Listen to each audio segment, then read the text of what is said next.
안녕하세요. 최재봉의 마케팅 톡톡입니다.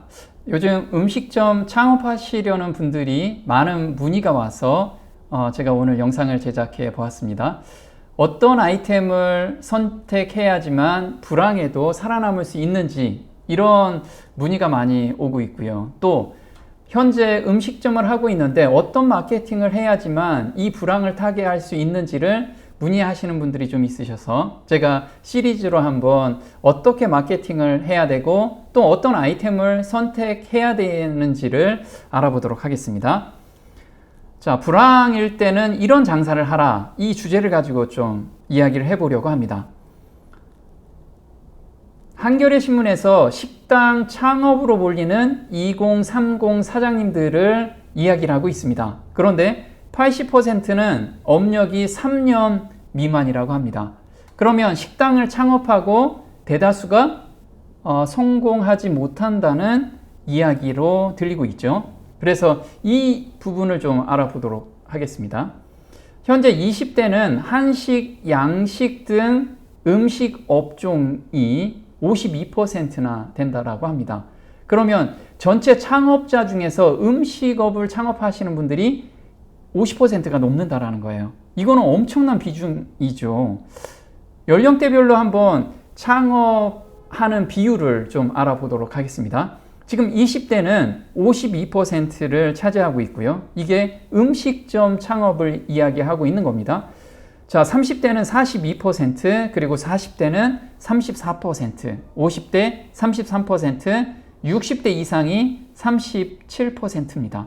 우리가 흔히들 하는 게 없으면 음식 장사하지, 또 커피숍이나 내지, 이런 이야기를 주로 많이 했습니다. 그런데 대다수가 그런 마인드로 음식점이나 커피숍을 하신 분들은 3년 이내에 대다수가 문을 닫는 것이 문제이죠. 그래서 아이템을 어떻게 선별하고 어떤 마케팅을 전개해야지만 이 불황에 살아남을 수 있는지, 그걸 정말 많이 공부해야만 합니다. 음식점 폐업률은 어느 정도가 될까요? 이것도 신문을 한번 가져와 봤습니다. 지금 일이 애썼던 식당 문 닫는데 단 몇 분이면 문을 닫는 그런 시스템이 구축되어 있다고 합니다. 그래서 폐업률은 19년 만에 최고치라고 지금 언론에 나와 있죠. 그래서 2024년 작년도 통계 자료에서 폐업한 숫자를 보니까 음식점만 이야기하는 겁니다. 약 16만 건이 넘었다라고 합니다.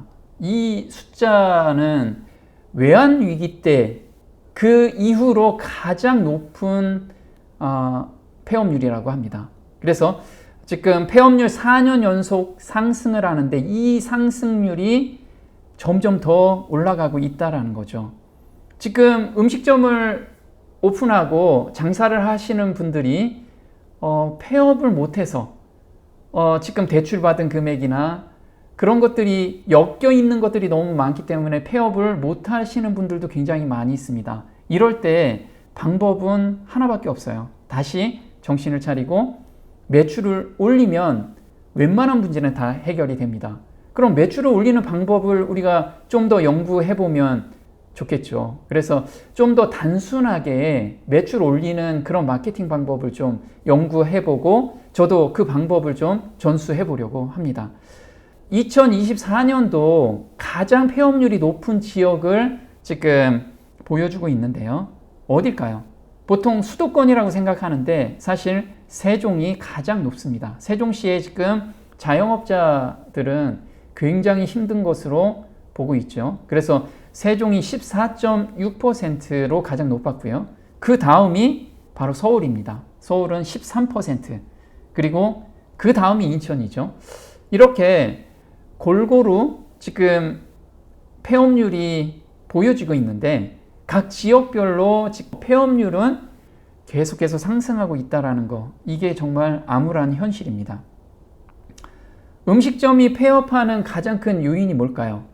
바로 그것이 고객들이 안 오는 것도 있지만 원자재 가격이 너무 많이 올랐다는 거예요. 그래서 원자재 가격이 올랐는데 판매 가격은 그에 비례해서 올릴 수가 없기 때문에 그렇습니다. 자, 그렇다면 원자재 가격이 올렸으면 판매 가격을 올리면 되지 않느냐, 이렇게 반문하기도 하죠. 그런데 소비자들의 지갑은 얇아졌는데 외식비가 올라가면 당연히 안 가겠죠. 2번 갈 거 1번밖에 안 가는 그런 현상이 발생이 된 겁니다. 그래서 음식점을 운영하시는 분들은 지금 올릴 수도 없고 안 올릴 수도 없는 그런 진퇴양난에 서 계시는 거죠. 불황 때 가장 많이 줄이는 항목은 바로 외식비라고 합니다.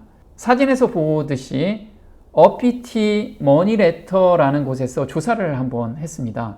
2024년에 줄이고 싶은 지출이 무엇이냐? 가장 많은 것이 식비입니다. 어느 정도 줄이고 싶냐면 2사람의 1명은 식비를 줄이겠다. 이게 50.9%입니다. 그리고 쇼핑비를 줄이겠다. 이게 28.5%입니다. 그럼 현재 우리가 창업 아이템을 선정할 때 식비나 쇼핑이죠. 이런 부분들이 줄인다라고 하면 내가 지금 경쟁력 없는 아이템으로 창업을 하겠다라고 하면 당분간은 쉬시는 게 좋습니다.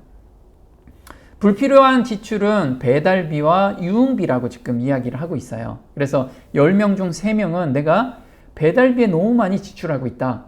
그래서 요즘 배달비 프리라는 것도 내세우는 가게들이 좀 많이 생기고 있죠. 이것도 하나의 전략입니다. 그런데 배달비가 무료라고 하는 가게들은 또 많이 팔아도 별로 이익이 안 남는 그런 현상이 또 발생이 되죠. 그래서 어떤 마케팅을 해야 되는지 한번 잘 고민을 해봐야 됩니다. 불황일 때 잘 되는 음식 아이템은 무엇일까요?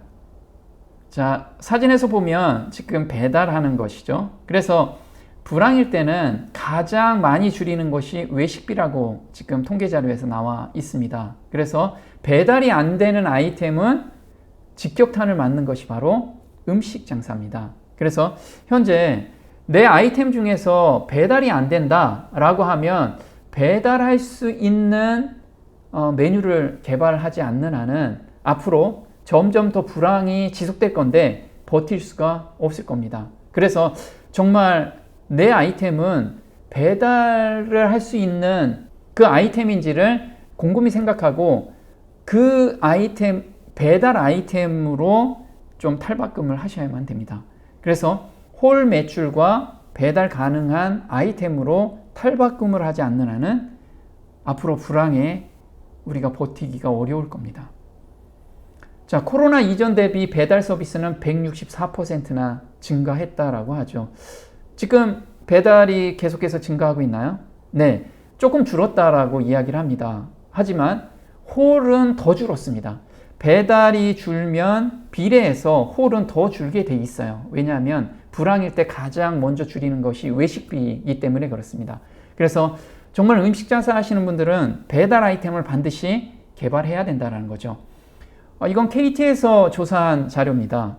배달 음식 중에서 가장 많이 시킨 것이 무엇이냐? 보니까 1위가 바로 치킨입니다. 45.3%가 되죠. 그 다음에 중국 요리, 그리고 피자, 그 다음이 족발, 보쌈입니다.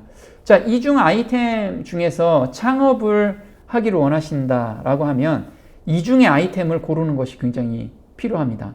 그런데 남들과 똑같이 창업을 해가지고는 경쟁력이 없죠. 그래서 본인의 차별성을 만들어내는 아이템이 있다라고 하면 이 중에서 한번 골라보시는 것도 좋습니다.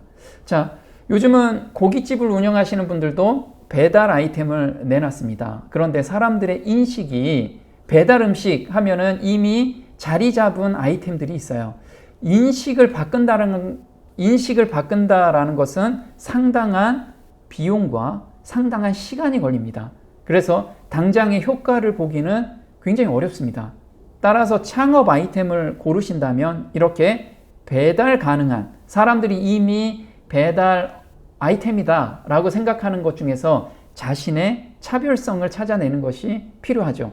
다음 시간에는 각 아이템별로 어떻게 마케팅을 해야지만 차별성 있게 사람들한테 접근할 수 있는지, 그것도 돈 안 들이고 하는 방법에 대해서 알아보도록 하겠습니다. 오늘 마케팅 톡톡 도움이 좀 되셨나요? 도움이 되셨다면 구독과 좋아요 감사합니다.